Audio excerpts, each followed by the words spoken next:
தொடக்க உரையாற்றி மகிழ்ந்த பாசமிகு அக்கா வழக்கறிஞர் அருள்மொழி அவர்களே, முதல் படியை பெற்றுக்கொண்டு உரையாற்ற இருக்கின்ற மரியாதைக்குரிய பேராசிரியர் சுபவீர பாண்டியன் அவர்களே, நிகழ்வினுடைய நாயகர், இன்றும் நம்மிடையே நமக்கு கிடைத்த பெரியாராய், நமக்கு கிடைத்த அண்ணாவாய், நமக்கு கிடைத்த கலைஞராய், நமக்கு மிச்சம் இருக்கும் பேராசிரியராய் இருந்து நம்ம எல்லாம் நெறிப்படுத்தி வழிநடத்துகின்ற மானமிகு ஆசிரியர் ஐயா அவர்களே, திரளாக இங்கே கூடியிருக்கக்கூடிய தோழர்களே, உங்கள் அத்தனை பேருக்கும் என்னுடைய வணக்கத்தை முதலிலே தெரிவித்துக் கொள்கின்றேன். ஒரு குழந்தை யாரை முழுசா நம்பும்னா அவங்க அம்மாவை நம்பும். அம்மா தான் அவங்களுக்கு பெரிய பலம். ஒரு குழந்தைக்கு மிகப்பெரிய பலம் வந்து அம்மா தான். அது அப்படியே வீதிக்குள்ள நிற்கும், வீட்டுக்கு வெளியில போய் வீதியில் அப்படியே நிற்கும், பார்க்கும். அதனால ஏதோ ஒரு பிரச்சனை வருது அப்படின்ற மாதிரி தெரிஞ்சுன்னா குடுகுடுன்னு ஓடும், ஓடி போய் எங்கள் அம்மாவை கூட்டியாரு அப்படின்னு வரும். அதுல என்ன அதுக்கு ஒரு நம்பிக்கை அப்படின்னா, அது எது பண்ணியிருந்தாலும் அம்மா சொல்லி கொடுத்தது தானே பண்ணும். அதுக்குன்னு தனியா எதுவும் தெரியாது இல்லையா? அம்மா சொல்லி கொடுத்ததான் அது பண்ணும். அதனால தான் செஞ்சது தப்பு இல்லை, எப்படி நம்ம அம்மா வருவா, நமக்காக நிற்பா, அதுதான் ஒரு குழந்தையோட மிகப்பெரிய பலம். நாடாளுமன்றத்திலே காஷ்மீர் பற்றிய விவாதம் நடக்கின்றது. அந்த விவாதத்தின் போது தந்தை பெரியார் பல்வேறு மேடைகளிலே பேசிய ஒரு கருத்தை நான் சொல்கின்றேன். இனங்களின் உரிமை, அதை நான் மாநில சுயாட்சிக்காக, மாநிலங்களுடைய உரிமைக்காக, இந்த பெடரல் சிஸ்டத்துக்காக, அதுக்காக தான் நான் கோட் பண்றேன். ஆனா என்ன முழுசா பேச விடல. ஐயா பேரை சொன்ன உடனே என்ன சொல்றது, நாகரிகமா சொல்லுவோம், வாயில பச்சை மிளகாய வச்ச மாதிரி அவங்களுக்கு ஒரு உணர்வு ஏற்பட்டு அதுக்கப்புறம் பேச விடல. நானும் என்னுடைய மைக் ஆஃப் ஆகுது, நான் திரும்பி சொல்றேன், I quoted that for the state autonomy, I quoted that for the federalism. கத்துறேன், எங்கேருந்து கத்துறேன், அதை காதில் வாங்குறவங்க குய்யா குய்யாங்கிறார் அவர், இந்த துணைத் தலைவர் இருந்துட்டு. அதில் பெரிய கூத்து என்னன்னா, பிஜேபிக்காரன் கூட கொஞ்சம் ஆரம்பத்தில் பேசாம தான் இருந்தான். இவருக்கு தான் முத பதட்டம். அவையை நடுநிலையாக இருந்து நடத்தக்கூடிய அவை தலைவருக்கு தான் முத பதட்டம். அவர் கடந்து திஸ் ஹவுஸ் சப்ஸ்கிரைப் திஸ் அப்படிங்கிறார், அப்படியே கத்துறாரு. இதை இந்த அவை, ஏடா நான் என்ன தப்பா பேசினா, கெட்ட வார்த்தை பேசினா இந்த அவை அனுமதிக்கிறதுல என்ன இருக்கு, எனக்கு அது குழப்பம். ஸோ நான் பேசுறேன், பேசணுன்னா அதை அனுமதிக்க முடியாது, பெரியார் நீங்க பெரியார் சொல். அதுக்கப்புறம் என்ன பண்றாருன்னா, கேசி வேணுகோபால், காங்கிரஸ் கட்சி தலைவர், கேரளாவை சேர்ந்தவர், அவர் நான் சொன்னதை சரியா கவனிக்கல போல இருக்கு, ஏதோ வேடிக்கை பார்த்துட்டு இருந்தாரா இல்லை பக்கத்தில் யார்ட்டையும் பேசிட்டு இருந்தாரான்னு தெரியல. இப்படி ஒரு பிரச்சனை ஆகுதுன்னு தெரிஞ்சோன்னா நேராக என் டேபிள் குடியாடுறாரு. அவருக்கு கொஞ்சம் தமிழ் தெரியும், தமிழ்ல தான் என்கிட்ட கேட்கிறாரு. கையில நான் அந்த வாசிச்ச பேப்பர் இருக்கு இல்லையா, புடு அப்படின்னு இப்படி புடுங்குறாரு, புடுங்கி இப்படி படிக்கிறாரு. அந்த ஐயாவோட கோட்டு தான் அதை அப்படி கீழே போடுறாரு, போட்டு வாட்ஸ் ராங் இன் திஸ் அப்படின்னு தூக்கி போடுறாரு. தூக்கி போட்டு நேரா போயிட்டு அவர் நின்று என்ன பண்றாரு, ஒருவேளை நீங்க அப்துல்லா சொன்னாருன்னு தப்பா நினைச்சிட்டு ஏதாவது பண்றீங்களா, அது பெரியார் சொல்றது அப்படிங்கிறாரு அவர்கிட்ட. சொன்ன உடனே அப்ப அந்த நாடாளுமன்ற அவையினுடைய தலைவர் சொல்றாரு, பெரியாரே சொல்லி இருந்தாலும் தப்பு நான் அனுமதிக்க மாட்டேன்றாரு. எனக்கு அப்பதான் புரிஞ்சு, இது ஐயா பேரை சொன்னதுதான் பிரச்சனை. இப்ப நமக்கு நானா சொல்லி இருந்தா கூட விட்டுருப்பாங்க போல, பெரியார் சொன்னாருன்னு சொல்லி சொன்னதுதான் இப்ப பிரச்சனை போல இருக்கு அப்படின்னு நினைக்கிறேன். இந்த மாதிரியான பிரச்சனைகள் உள்ள நடந்துட்டு இருக்கு. இந்த பிரச்சனை நடக்கும்போது மாலை சுமார் ஒரு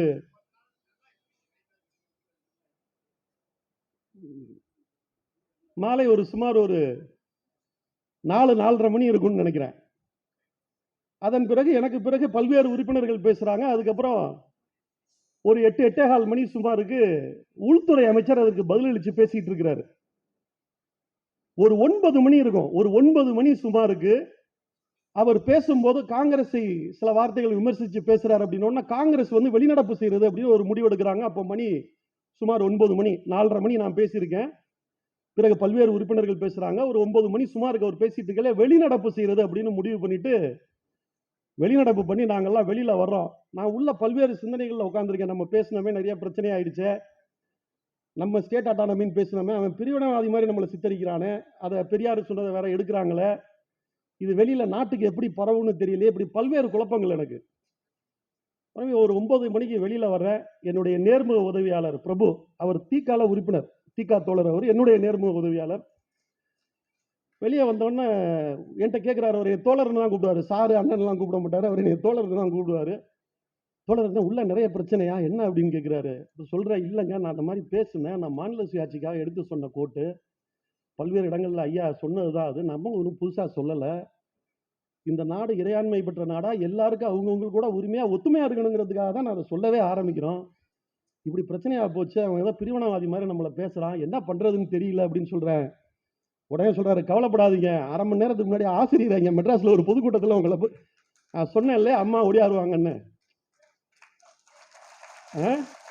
ஒரு குழந்தைங்க ஒண்ணுன்னா அம்மா கிளம்பி வருவாங்க, நான் சொன்னேன் இல்லையா, அம்மா இருக்காங்க. நான் அங்க போய் புதுசா என்ன பேசுறேன், இங்க சொல்லி கொடுத்தது அங்க போய் பேசுறோம், அதனால அது தப்பு இல்லைன்னு எனக்கு தெரியும். எப்படி ஒரு குழந்தைக்கு ஒரு அம்மா சொல்றதுதான் நம்ம சொல்றோம், அந்த குழந்தைக்கு எப்படி ஒரு தைரியம் இருக்குமோ அந்த தைரியம் எனக்கு இருக்கு. 9 மணிக்கு பல்வேறு குழப்பங்களோட கவலைகளோட நான் வெளியில வர்றேன். சென்னையில எங்கேயோ நடந்த ஒரு பொதுக்கூட்டத்தில் 8:30 மணிக்கு ஆசிரியர் பேசியிருக்காரு, அப்துல்லா பேசுறதுல என்ன தப்பு, முதலாடி இங்க இங்க இங்க இங்க இங்க இங்க இதே இடத்துல இருந்து இந்த மாதிரி சாயந்தரம் அப்துல்லா பேசினதாகவும் பெரியாரை பத்தி எடுத்ததாகவும் கேள்விப்பட்ட அப்துல்லா பேசினதுல என்ன தப்பு, ஏன் அப்துல்லா உட்கார வச்ச, இங்க இங்க இருந்து கேட்டிருக்கிறாங்க. ஒரு பலம், திடல் என்பது எங்களுக்கு பலம், திடல் என்பது அம்மா எங்களுக்கு. அந்த வகையில் இது புதிதாக வரும் இடம்ல எப்போதும் வந்து போகும் இடம் தான். அது வந்து போறதுனால தான் அந்த தைரியம், அந்த தைரியத்துக்காக தான் வந்தும் போறோம், இரண்டும் கூட. அப்படி ஆசிரியர் அவர்கள் எழுதிய இந்த புத்தகத்தை இன்றைக்கு வெளியிட்டதிலே எனக்கு மிகுந்த மகிழ்ச்சி. இன்றைக்கு ஆசிரியர் வெளியிட்ட இந்த புத்தக எழுதிய இந்த புத்தக வெளியீட்டில் இன்றைக்கு கலந்திருக்கின்றேன். நாளைக்கு எங்க போறேன்னா, கோயம்புத்தூர்ல என்னுடைய நண்பர் சுவாமி ஓம்கார் பிரணவ பீடம், அவர் ஒரு நிகழ்ச்சி வச்சிருக்கிறாரு. நாளைக்கு நம்ம அங்க போறோம். நம்மளெல்லாம் யாருக்கோ எதிரின்னு சொல்றாங்க, எதிரியா இருந்தா அவர் ஏன் நம்மளை கூப்பிட போறாரு, நம்ம அவருக்கு எதிரியா இருந்தா ஏன் சுவாமி ஓம்கார் ஏன் நம்மளை கூப்பிட போறாரு, அவருடைய நிகழ்ச்சிக்கு நம்மளை ஏன் கூப்பிட போறாரு? அப்ப நம்ம யாருக்கு எதிரி? நம்ம யாருக்குமே எதிரி இல்லை. எதிரின்னு நினைக்கிறவங்களுக்கு தான் எதிரி, ஒழிய நம்மளா யாருக்கும் எதிரி கிடையாது. என்னன்னு கேட்டீங்கன்னா, நம்ம கிட்ட ஒரு சுவாமி ஓம்கார் நம்மள்கிட்ட கூப்பிடுறாருன்னா, உங்ககிட்ட இல்லாத ஒண்ணு எங்க கிட்ட என்ன இருக்குன்னு கேட்டீங்கன்னா, அடிப்படை நேர்மை. எங்ககிட்ட ஒரு அடிப்படை நேர்மை இருக்கு.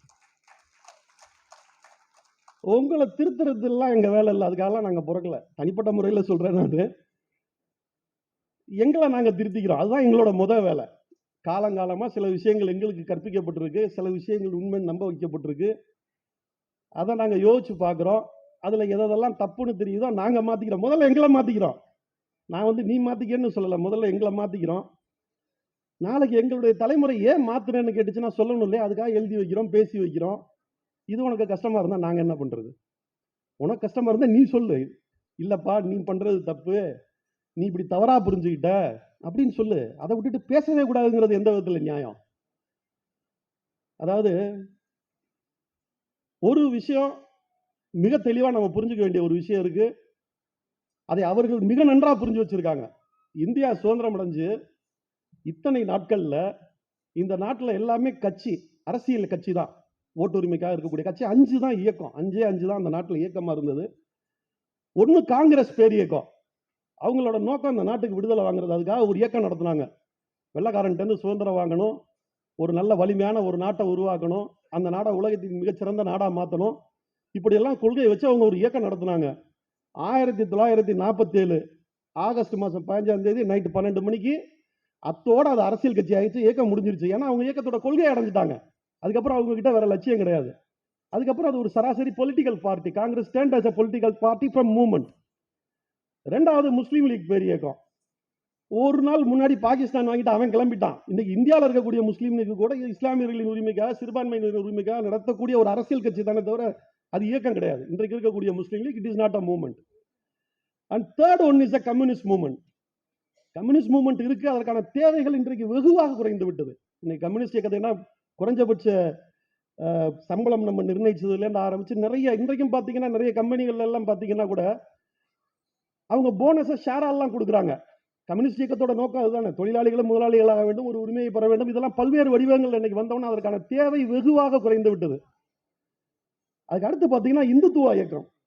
இந்துத்துவ இயக்கத்துக்கு நிறைய இருக்கு. அவங்க ஏற்கனவே ராமர் கோயில் வரைக்கும் வந்துட்டாங்க. அதுக்கப்புறம் பார்த்தீங்கன்னா ஒன்றுபட்ட பாரதம் ஆப்கானிஸ்தான்லேருந்து ஆரம்பிக்கிறான். அதெல்லாம் ஒன்றுபட்ட பாரதம் உருவாக்குனா இஸ்லாமியர் மெஜாரிட்டி ஆயிரும். அது அவனுக்கு புரியுதா இல்லையான்னு தெரியல. ஆப்கானிஸ்தானு, பாகிஸ்தானு, பங்களாதேஷ் எல்லாத்தையும் சேர்த்தா அது முஸ்லீம் மெஜாரிட்டி கண்ட்ரியா மாறி போயிடும். ஆனா அவன் ஒரு லட்சியம் வச்சிருக்கான், அகண்ட பாரதம்னு ஒரு லட்சியம் வச்சிருக்கான். ஹிந்தியை ஒரு ஒற்றை மொழியாக்குறது, சமஸ்கிருத இந்தியை ஒற்றை மொழியாக்குறது, இந்த மாதிரி நிறைய கொள்கை இருக்கு. அவங்க சாதிக்க வேண்டியது நிறைய இருக்கு. அவங்க கொள்கைகள் சாதிக்க வேண்டியது. இந்துத்துவ மூவ்மெண்ட் இன்னைக்கு இயக்கமா தான் இருக்கு. 5வது திராவிடர் இயக்கம். நீ என்னைக்கு சாகுறியோ அன்னைக்கு தான் நான் சாவேன். நீ உயிரோட இருக்க வரைக்கும் நானும் இருப்பேன். இப்போ அவங்களுக்கு யார் எதிரின்னு கேட்டா நம்ம மட்டும்தான் எதிரி. இங்க வேற யாருமே மூவ்மெண்ட் இல்லை. இந்தியாவில் யாருமே மூவ்மெண்ட் இல்லை. ஒரு மூவ்மெண்டோட ஒரு அரசியல் கட்சி மோதி ஜெயிக்கவே முடியாது. தமிழ்நாட்டில் காங்கிரஸ்க்கு நடந்தது அதுதான். திராவிடர் மூவ்மெண்ட் கிட்ட, இந்த திராவிட இயக்கத்திட்ட காங்கிரஸ்னால மோத முடியல. 67ஓட போயிட்டாங்க. அன்றைக்கு தமிழகத்தில் நடக்கின்றது இன்றைக்கு தேசிய அளவில் நடக்குது. இதை உணர்ந்து மாநிலங்களில் இருக்கக்கூடிய அரசியல் கட்சிகள் நம்ம கொள்கையை ஏற்றுட்டு அந்தந்த மாநிலத்தில் திராவிட இயக்கமாக மாறினால் தவிர இந்த இந்தியாவை காப்பாற்ற முடியாது. இதைத்தான் நம்ம பேச நினைக்கிறோம். இதை சொன்னா பிரிவினை, எப்பா நானாப்பா பிரிவினைவாதி, நானா பிரியக்கூடாதுன்னு சில விஷயம் பேசுறேன். அது உனக்கு பிடிக்கலன்னா நான் பிரிவினைவாதியா? எப்பா அதெல்லாம் பிரியக்கூடாது, ஒன்னா இருக்கணும்னு சொல்றேன். நாங்க பிரிவினைவாதியா? ஒன்றும் வேணாம். சாதாரண ஒரு விஷயம். நாடாளுமன்றத்தில் மௌசம் என்கின்ற ஒரு எம்பி, நாடாளுமன்ற உறுப்பினர், அவர் திடீர்னு ஒரு நாள் வந்து என்கிட்ட கேட்டாரு, நீங்க ஏன் இந்தியை எதுக்குறீங்க அப்படின்னு கேட்டாரு. நான் கேட்டேன், இந்தியா நாங்க எதிர்த்தோம், எப்பயா எதிர்த்தோம் அப்படின்னு கேட்டேன். திருன்னு பார்த்தாரு. என்னங்க பெரிய போராட்டம்லாம் நடத்திருக்கீங்க இந்திக்காக, திடீர்னு இந்திய எதிர்க்கலன்னு சொல்றீங்க. நாங்க இந்திய எதிர்க்கலையே. இம்போசிஷன் தான் நாங்க எதிர்த்தோம். இந்திய திணிக்கிறது தான் நாங்க எதிர்த்தோம். இந்தி எங்களுக்கு பிரச்சனையே இல்லை. இந்தியோ இல்ல எந்த மொழியோ எங்களுக்கு எந்த பிரச்சனையும் இல்லை. எங்க மேல திணிக்கிறது தான் பிரச்சனை. உன் மொழியை கொண்டாந்து என் மேல திணிக்கிறது பிரச்சனை. அது வேணான்னு சொல்றோம். திரும்ப அவங்க கேட்கிறாங்க, இந்தியான்ற ஒரு ஒற்றை நாடு, எல்லா பக்கம் பேசுறதுக்கும் புழங்குறதுக்கும் ஒரு மொழி இருந்தா நல்லது தானே. ஒரு காஷ்மீர்ல இருக்கிறவங்க கன்னியாகுமரியில வந்து பேசலாம், கன்னியாகுமரியில இருக்கிறவங்க எங்கேயோ மும்பையில போய் பேசலாம். ஒரு பொது மொழி இருக்கிறது நல்லது தானே. அப்பயே நீங்க இந்தியா வந்து எதுக்குறீங்க? இந்தியாவில் அதிகமான நபர்களால் பேசக்கூடிய மொழி. அதனாலதான் நாங்க இந்தின்னு சொல்றோம். ஒருவேளை இந்தியாவில் அதிகமாக பேசக்கூடிய மொழி வந்து தமிழா இருந்தா கூட நாங்க தமிழை சொல்லுவோம். அவங்க அப்படி சொல்றாங்க. நாங்களும் திணிக்கல. இதே தமிழ் தான் நிறைய பேர் பேசுறாங்கன்னா கூட தமிழ் இருக்கணும்னு நாங்க சொல்லுவோம். ஏன் எதுக்குறீங்க அப்படின்னாங்க. அப்பதான் நான் அவங்க கிட்ட சொன்னேன், ஒன்றும் பிரச்சனை இல்லை. போட்டித் தேர்வுகள் எல்லாம் படிங்க, ஆங்கிலத்திலையும் ஹிந்திலையும் நடத்துறீங்க.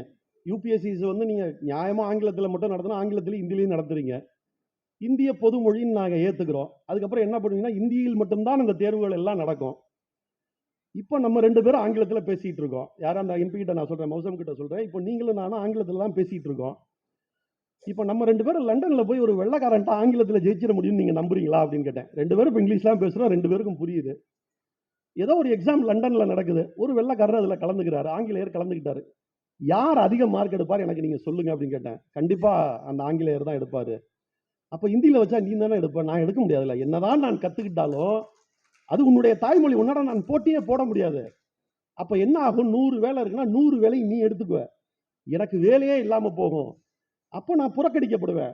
நான் புறக்கணிக்கப்படுவேல நான் என்ன நினைப்பேன்னா, உன் கூட இருக்க வேணாம்னு நினைப்பேன். பிரிவினை வரும். அந்த பிரிவினை வரக்கூடாதுங்கிறதுக்கு தான் இந்தி வேணாங்கிறோம். நாங்க இந்தி வேணாங்கிறதுனால நீ என்னைய பிரிவினைவாதின்னு நினைக்கிற. சொன்ன உடனே அவங்க அப்படியே யோசிக்கிறாரு. அந்த எம்பி வந்து அப்படியே யோசிக்கிறாரு. யூ ஆர் ரைட் அப்துல்லா சொல்றாரு. சொன்னதுக்கு அப்புறம் அவர் ஒத்துக்கிறார். You are right. நாங்கள் பேசுவது பிரிவினைவாதம் அல்ல. எல்லாரும் அவங்க ஒரு வீட்டில் இருக்கிறோம், அண்ணன் தம்பி எல்லாம் இருந்தவங்கன்னா எல்லாம் ஒத்துமையா இருந்து ஒன்னா இருந்து அவங்க உங்களுக்கு உள்ள ரூம் ஒரு தனி ரூமு எல்லாம் ஒன்னா இருக்கணுங்கிறது பேசுறது உங்களுடைய பார்வைக்கு தவறாக தெரிகிறது. ஆனால் இது நீண்ட நாள் நீடிக்காது. இது காலங்கள் மாறிக்கொண்டே வருகிறது. இன்றைக்கு தெலுங்கானால இருந்து நான் இத்தனை தோழர்களை பார்த்தப்ப எனக்கு உண்மையிலே அளவிட முடியாத சந்தோஷம். இந்த மாற்றம் எப்படி எங்கேருந்து வருது? இத்தனை நாளா பக்கம் தானே. ரொம்பலாம் இவங்க ஒன்றும் காஷ்மீர்ல இருந்து வரல, இவங்க ஒன்றும் ராஜஸ்தான்ல இருந்து வரல. இந்த கும்மிடி பூண்டி தாண்டி அங்கிட்டு போனோம்னா ஆந்திரா, தெலுங்கானா இவ்வளவு பக்கத்துல இருந்தவங்க இவ்வளவு நாள் வராதவங்களால ஏன் வர முடியுது அப்படின்னா, இன்றைக்கு காலம் மாறுகிறது, வேகமாக மாறிக்கொண்டிருக்கின்றது. எனக்கு நினைவு இருக்கிறது, செய்தி நினைவு இருக்கிறது, ஆனால் எந்த இடம் என்று மறந்து விட்டேன். நம்முடைய பேராசிரியர் சுபவீர பாண்டியன் ஐயா அவர்களும் நானும் கலந்து கொண்ட ஒரு மேடையிலே இதை நான் சொன்னேன். மீண்டும் இங்கே இருக்கக்கூடிய நம்முடைய தோழர்களுக்காக இந்த செய்தியை நான் மீண்டும் பதிய விரும்புகின்றேன். ஒரு காலத்துல பாத்தீங்கன்னா, குரங்கிலிருந்து மனிதனாக நாம் மாறிய பிறகு, சிறு சிறு குழுக்களாக நாம் மாறிய பிறகு, ஒருத்தர் கையில எப்படி அதிகாரம் போச்சுன்னா 2 பேர் அடிச்சு நானும் நண்பர் ஸ்டாலின் இருக்கிறார், 2 பேரும் மோதிக்குவோம். கையில தான் பலம். யார் கையில் பலம் ஜாஸ்தியா, ஒருவேளை அவர் என்னைய குப்புற தள்ளிட்டாலோ அவர் ராஜா ஆயிடுவார், இல்லைன்னா நான் அவரை குப்புற தள்ளிட்டேன்னா நான் ராஜா ஆயிடுவேன். அப்படிதான் இன்னைக்கு அதிகாரம் போச்சு. பிறகு அது எப்படி மாறுதுன்னு கேட்டீங்கன்னா, கற்கால முறையில மனிதன் கண்டுபிடித்த முதல் ஆயுதம் கோடாரி. கல்கோடாரி தான் மனிதன் கண்டுபிடித்த முதல் ஆயுதம். அவர் என்ன அடிக்க வர்றாருன்னா ஒரு 2 அடி முன்னாடி 3 அடி முன்னாடி இருந்து அந்த கோடாரியை எடுத்து நான் அவர் அடிச்சிருவேன். அப்ப எவன் ஒருவனுக்கு கோடாலியை மிக திறமையாக கையாள தெரிகிறதோ அவன் கையில அந்த அதிகாரம் அது எல்லாம் போய் சேரும். அதனாலதான் பாத்தீங்கன்னா அந்த வாசுதேவர் கையில அந்த கோடாலி இருக்கும். கடவுள் அவரோட படத்துல பாத்தீங்கன்னா கையில கோடாரி வச்சிருப்பாரு. அதிகாரத்தின் குறியீடு அது. பிறகு இரும்பு காலம் வருது. ஒரு 2 அடி 3 அடி நீங்க கோடாலியில் அடிக்க வரீங்கன்னா நான் ஒரு ஈட்டி எடுத்து வேல் வச்சு ஒரு 6 அடி வேல் வச்சு நான் உங்களை தாக்கிடுவேன். அப்ப ஈட்டியை யாரால் திறமையாக கையாள தெரியுதோ அவன் கையில் அதிகம். முருகர் கையில வேல் வச்சிருப்பாரு, அவருக்கு அதிகாரத்தோட அடையாளம். அவர் கையில ஒரு வேல் வச்சிருப்பாரு. பிறகு என்ன ஆகுது அப்படின்னு கேட்டீங்கன்னா, வில்லம்பு கண்டுபிடிக்கிறாங்க. நீ ஒரு 6 அடி ஈட்டி எடுத்துட்டு நீ என்னை ஜெயிக்கிறதுக்கு வரேன்னா நான் தூரத்துல இருந்து உன் மேல நான் ஒரு வில்ல விட்டுருவேன். அப்ப வில்லு யார் திறமையா ஒருத்தன் பயன்படுத்துறானோ அவன் கையில் அந்த அதிகாரம் போயிச்சு. அப்ப ராமர் கையில வில்லு வந்துருது, அர்ஜுனர் கையில அவங்க கையில எல்லாம் வில்லு வந்து சேருது. பிறகு மிருகங்களை பழக்கிறாங்க. மிருகங்களை பழகி குதிரையில இருந்து போட்டி போடுறது. அதாவது நேருக்கு நேர் நின்று விடையில நீ என்னை அடிக்க முடியாது, நான் மூவிங்லேயே இருப்பேன், நான் குதிரையில இருப்பேன், நீ ஆனா அந்த குதிரை மேல இருந்து ஒன்னு அடிப்பேன். அப்படிங்கையில மிருகங்களின் மேலிருந்து போர் செய்வதுங்கிறது யார திறமையா இருக்கணும் அவன் கையில அதிகாரம் போதுங்கையில பாத்தீங்கன்னா, அலெக்சாண்டரோட குதிரையில இருந்து நம்ம செஞ்சு இவரோட குதிரையில இருந்து ராஜா தேசிங்க குதிரை வரைக்கும் பாத்தீங்கன்னா அவங்க குதிரையில தான் உட்காந்து. நம்ம ஊர் மன்றோ கூட பாருங்க, கவர்னர் மன்றோ கூட சில மேலதான் உட்காந்துருப்பாரு. ஏன்னா அதிகாரம் மிக்க வரான், அது நல்லா தெரியுது அப்படின்னு. பிறகு ஜனநாயகம் வருது, அடிச்சுக்கிறோம் போறோம். இயந்திர காலம் வந்த பிறகு அச்சு இயந்திரம் வருது. அதிகாரத்தை கைப்பற்ற ஒருத்தர் ரத்த சிந்தனுமா இதெல்லாம் பண்ணணுமாங்கிற சிந்தனை வந்ததுக்கு அப்புறம் என்ன ஆகுதுன்னா ஜனநாயகம் மலருது. ஒரு நாள் மாலை இருந்து கூட்டம் போட்டு பேசினா அது பத்திரிகையில அடுத்த நாள் உலகம் ஃபுல்லா போகும். இன்றைக்கு நான் சாயந்தரம் பேசுற கருத்து, இன்றைக்கு காலையில் நான் பேசுகின்ற கருத்து அடுத்த நாள் பத்திரிகையா பல்வேறு இடங்களுக்கு போய் சேரும் போது ஒரு தலைவன் ஆயுதத்தை ஏந்த வேண்டியதில்லை, அவனுடைய அறிவை மக்களுக்கு தெரிய வைத்து விட்டால், அவனுடைய கொள்கையை சொல்ல வைத்து விட்டால், சிந்திக்க வைத்து விட்டால் அதிகாரத்தை பிடிக்கலாம்ங்கிற அந்த நிலை வரும்போது பிறகு பல்வேறு தலைவர்கள், நம்முடைய அண்ணா வரைக்கும், டாக்டர் கலைஞர், நம்முடைய தலைவர் கலைஞர் வரைக்கும் நாவினுடைய வலிமையினால், சிந்தனையின் வலிமையினால் ஆட்சியை பிடிக்கக்கூடிய, அதிகாரத்தை பிடிக்கக்கூடிய, நல்லதை சொல்லக்கூடிய காலம் இருந்தது. இன்றைக்கு அந்த இடத்துக்கு இணையம் சேர்ந்திருக்கு. இன்னைக்கு பிரிண்ட் மீடியா அவுடேட்டட். இன்றைக்கு அந்த இடம் இணையத்துக்கு சேர்ந்திருக்கு. பிரிண்ட் மீடியா மட்டும் வச்சு நம்ம தமிழ்ல மட்டும் அன்னைக்கு பண்ணிட்டு இருந்ததுனால தான் கும்மிடி பூண்டியை நம்மளால தாண்ட முடியல. நம்ம பெரியார் மையம் போய் நம்ம டெல்லியில் ஆரம்பிச்சாலும் கூட அந்த செய்தியும் பல பேர்கிட்ட சொல்ல முடியல. நமக்கும் மொழி பிரச்சனை இருந்தது, எல்லாம் இருந்தது. நமக்கு தெரிந்த ஆங்கிலமும் அவர்களிடத்துல இல்லை. ஆனால் தோழர்களே, இன்றைக்கு அந்த கவலையே இல்லை. நீங்கள் முகநூலில் உங்கள் மொழியிலேயே எழுதினால் டிரான்ஸ்லேட்னு போட்டிருக்கு. இன்றைக்கு பல்வேறு மாநிலங்கள் இருக்கக்கூடிய தோழர்களோட போஸ்ட்டை நான் பார்க்குறேன். அவங்க பெங்காலியில் எழுதியிருக்கிறது, அவங்க ஒரியா மொழியில் எழுதியிருக்க, டிரான்ஸ்லேட் அடிச்சா அழகாக தமிழில் வருது. அதே இதில் உடனே தமிழில் வந்துடுது. யாரும் நமக்கு பக்கத்திலேருந்து மொழிபெயர்த்து சொல்ல வேண்டிய அவசியம் இல்லை. இதை புரிந்து கொண்டு நம்முடைய தோழர்கள் செய்ய வேண்டிய, தயவு செய்து இணையத்தில் தீவிரமாக இயங்குங்கள். இன்றைக்கு இந்துத்துவாவிற்கு அதற்கு எதிர்ப்பாக இருக்கக்கூடியவர்கள் இந்திய அளவில் இந்தியாவை நம்ம தான் காப்பாற்றணும். இந்தியாவை இன்னைக்கு நம்ம கொள்கையை காப்பாற்றுற இடத்துல, இந்த நாட்டை காப்பாற்றுற இடத்துல நம்ம தான் இருக்கோம். இன்றைக்கு இந்த நாட்டை காப்பாற்றுற இடத்தில் நாம் தான் இருக்கின்றோம்.